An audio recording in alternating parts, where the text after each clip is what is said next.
Cockroach जनता party यानी CJP के 37 दिनों तक चले ऐतिहासिक छात्र आंदोलन के समाप्त होने के बाद अब उसके संस्थापक और आंदोलन के सबसे मेन चेहरे बन चुके अभिजीत दिप पहली बार खुलकर देश के सामने आए हैं। शिक्षा मंत्री धर्मेंद्र प्रधान के इस्तीफे और सरकार द्वारा आंदोलन की कई प्रमुख मांगे स्वीकार किए जाने के बाद अभिजीत दिपके ने सोशल मीडिया प्लेटफॉर्म एक्स पर एक भावुक वीडियो संदेश भी जारी किया। इस वीडियो में उन्होंने आंदोलन के संघर्ष, अपनी व्यक्तिगत स्थिति, अपने समर्थकों और आलोचकों का जिक्र करते हुए साफ कहा कि ये किसी आंदोलन का अंत नहीं बल्कि एक नई शुरुआत है। उन्होंने कहा कि पिछले 37 दिन उनके जीवन के सबसे कठिन दिनों में से एक थे।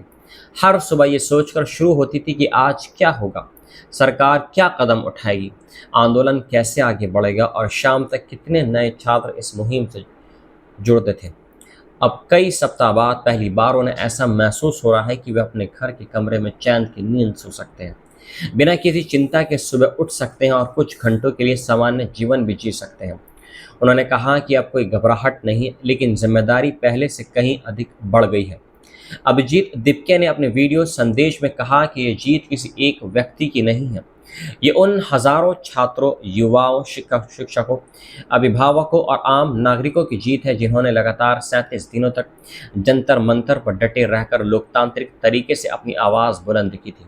उन्होंने कहा कि आंदोलन के दौरान कई ऐसे दिन आए जब ऐसा लगा कि शायद सरकार उनकी बात कभी नहीं सुनेगी। कई बार बारिश भी हुई, तेज़ गर्मी पड़ी, स्वास्थ्य संबंधी परेशानियां सामने आई, लेकिन इसके बावजूद हजारों लोग जंतर मंतर छोड़कर नहीं गए। यही इस आंदोलन की सबसे बड़ी ताकत थी। उन्होंने कहा कि किसी भी लोकतंत्र में जनता की सबसे बड़ी शक्ति उसकी एकमात्र ताकत होती है और सीजेपी के आंदोलन ने यही साबित कर दिया है।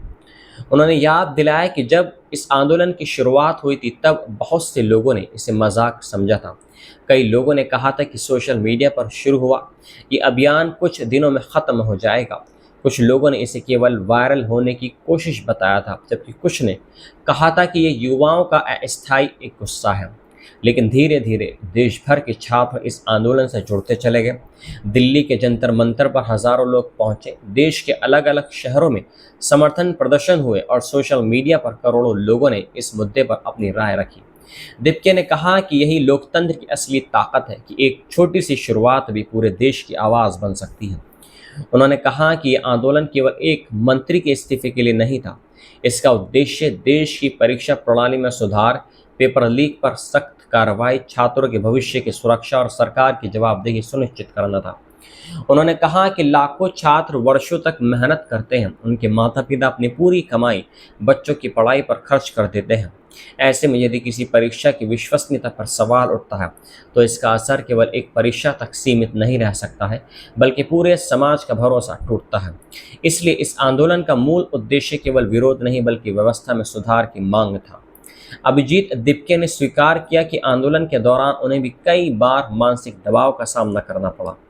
उन्होंने बताया कि कई रातें ऐसी थीं जब वे मुश्किल से 2 या 3 घंटे ही सो पाते थे। लगातार बैठकों, रणनीति बनाने, मीडिया से बातचीत, प्रशासन के साथ संवाद और हजारों लोगों की उम्मीदों के बीच जिम्मेदारी का बोझ लगातार बढ़ता गया। उन्होंने कहा कि जब लाखों लोग किसी एक आंदोलन से उम्मीद जोड़ लेते हैं तो हर फैसला सोच समझकर लेना पड़ता है, क्योंकि एक छोटी सी गलती पूरे अभियान को नुकसान पहुंचा सकती है। उन्होंने अपने स्वास्थ्य का भी जिक्र किया। दिपके ने बताया कि आंदोलन के अंतिम दिनों में उन्हें टाइफाइड हो गया था और तेज बुखार के बावजूद वे आंदोलन से पूरी तरह अलग नहीं हो पाए। डॉक्टर लगातार आराम की सलाह दे रहे थे, लेकिन उनका मन जंतर मंतर में मौजूद अपने साथियों के बीच ही था। उन्होंने कहा कि यही कारण था कि उन आंदोलन समाप्त होने के दिन वे हर व्यक्ति से व्यक्तिगत रूप से मिलकर धन्यवाद नहीं कह सकते। उन्होंने इसके लिए सार्वजनिक रूप से माफ़ी मांगी और कहा कि उनके दिल में हर उस व्यक्ति के लिए सम्मान है जिसने इस आंदोलन में किसी भी रूप में योगदान दिया। अपने वीडियो संदेश में उन्होंने विशेष रूप से उन स्वयं सेवकों का जिक्र किया जिन्होंने बिना किसी पहचान या प्रसिद्धि की इच्छा के दिन रात काम किया। किसी ने भोजन की व्यवस्था संभाली, किसी ने मेडिकल सहायता उपलब्ध कराई, किसी ने सफाई की जिम्मेदारी निभाई, किसी ने सोशल मीडिया संभाला तो किसी ने मंच के संचालन में मदद की। दिपके ने कहा कि इतिहास अक्सर मंच पर दिखाई देने वाले लोगों को याद रखता है, लेकिन किसी भी आंदोलन की असली ताकत वे हजारों गुमनाम लोग होते हैं जो बिना किसी पहचान के लगातार मेहनत करते रहते हैं।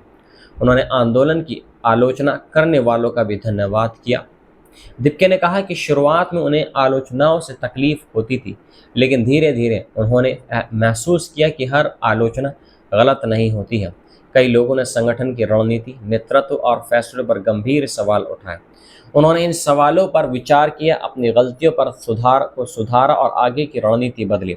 उन्होंने कहा कि यदि कोई आंदोलन आलोचना सुनने की क्षमता खो देता है तो वह लोकतांत्रिक आंदोलन नहीं रह जाता है। इसी कारण उन्होंने अपने समर्थकों से भी अपील की कि वे किसी भी असहमति का सम्मान करें और संवाद की परंपरा को आगे बढ़ाएं। दिप्के ने कहा कि आंदोलन समाप्त हो चुका है, लेकिन अब असली चुनौती शुरू हो रही है। उन्होंने कहा कि किसी भी आंदोलन की सफलता केवल सरकार से मांगे मनवाने में नहीं होती, बल्कि ये भी देखना होता है कि वादों को जमीन पर किस तरह लागू किया जाता है। उन्होंने कहा कि यदि सरकार परीक्षा सुधार, पारदर्शिता और जवाबदेही से जुड़े अपने वादों को पूरा नहीं करती है तो सीजेपी लोकतांत्रिक तरीके से फिर आवाज़ उठाएगी। उनका कहना था कि अब संगठन केवल विरोध की राजनीति नहीं करेगा, बल्कि नीतिगत सुधारों पर भी लगातार नजर रखेगा।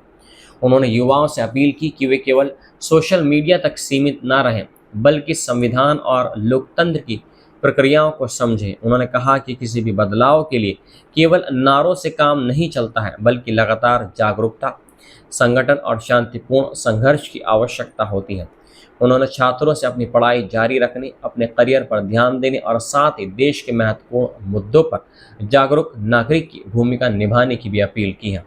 उन्होंने ये भी कहा कि आने वाले समय में सीजेपी देश भर में छात्रों, युवाओं और शिक्षा से जुड़े विशेषज्ञों के साथ संवाद कार्यक्रम आयोजित करेगी। विभिन्न राज्यों में जाकर शिक्षा व्यवस्था, प्रतियोगी परीक्षाओं और युवाओं की समस्याओं पर सुझाव लिए जाएंगे, ताकि भविष्य में केवल विरोध नहीं बल्कि ठोस समाधान भी सरकार के सामने रखे जा सके। उनका कहना था कि देश के युवाओं की आवाज़ केवल चुनावों के समय नहीं बल्कि हर दिन सुनी जानी चाहिए। अभिजीत दिप्के ने अपने संदेश के अंत में कहा कि आंदोलन खत्म होने के बाद उन्हें हजारों संदेश मिले, जिनमें लोगों ने धन्यवाद दिया, शुभकामनाएं दी और भविष्य के लिए उम्मीद जताई। उन्होंने कहा कि यह प्यार और विश्वास उनके लिए सबसे बड़ी जिम्मेदारी है। उन्होंने दोहराया कि कॉकरोच जनता पार्टी की यात्रा अभी समाप्त नहीं हुई है, ये केवल पहला अध्याय था। आने वाले वर्षों में संगठन शिक्षा, युवाओं के अधिकार, रोजगार, पारदर्शिता और जवाबदेही जैसे मुद्दों पर अपनी आवाज़ उठाता रहेगा।